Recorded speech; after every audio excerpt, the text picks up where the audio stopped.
சமீபத்தில் செய்தித்தாளில் படித்து அதிர்ந்த செய்தி சார். சிங்கப்பூர்லேருந்து ஒரு பையன் அவங்க அம்மா மதுரையில் தேனி கிட்ட இருக்காங்க.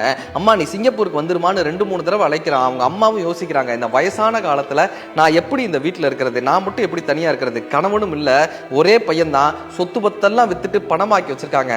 பையன் வர்றான், அவங்கள அழைச்சிட்டு போய் விமான நிலையத்தில் உட்கார வச்சு, அம்மா நான் டிக்கெட் வாங்கிட்டு வந்துடுறேம்மான்னு அந்த பையன் போகிறான். 1 மணி நேரம் ஆகுது, 2 மணி நேரம் ஆகுது, 3 மணி நேரம் ஆகுது, பையன் வரவே இல்லை. ஐயோ தான் பையனை யாரோ கடத்திட்டு போயிட்டாங்களோ, என் பையனை யாரோ அடிச்சுட்டாங்களோன்ற ஒரு பதபதைப்புல அந்த அம்மா ஓடி போய் விமான நிலைய பணியாளர்கள்ட்ட சொல்றாங்க. அந்த பணியாளர்கள் சோதிச்சு பார்த்துட்டு, உங்க பையன் உங்களை தனியா விட்டுட்டு காசு எடுத்துட்டு சிங்கப்பூர் போயிட்டாமான்னு பதபதைக்கக்கூடிய செய்தியை சொல்றாங்க. இப்ப கிராமத்துக்கு திரும்பினதுக்கு அப்புறம் இந்த செய்தியை கேட்ட அத்தனை பேரும் அந்த பையனை திட்டுறாங்க, சபிக்கிறாங்க. 3 நாள் அந்த அம்மா யார்கிட்டயுமே பேசல.